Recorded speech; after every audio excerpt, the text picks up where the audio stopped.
दोस्तों आज अपन बात करेंगे रेस्कोप डीएक्स सिरप के बारे में, जो 100 ml की पैकिंग में आती है। सिप्ला कंपनी की आती है 100 ml। इसकी मार्केट प्राइस होती है 141। इसके अंदर डेक्सोमेथाफन और क्लोराफेनामिन आती है। डेक्सोमेथाफन 10 mg और क्लोराफेनामिन 2 mg आता है।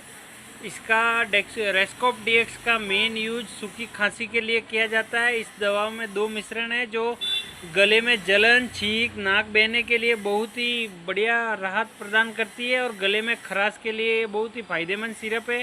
ये आप मार्केट में मेडिकल स्टोर से ले सकते हैं। इसको सुबह शाम पीना होता है। ज़्यादा खांसी है तो आप 3 टाइम भी ले सकते हैं। इसको 5-5 ml 3 टाइम पीना है और पीने के बाद ऊपर से पानी नहीं पीना है। बहुत ही बढ़िया सिरप है दोस्तों।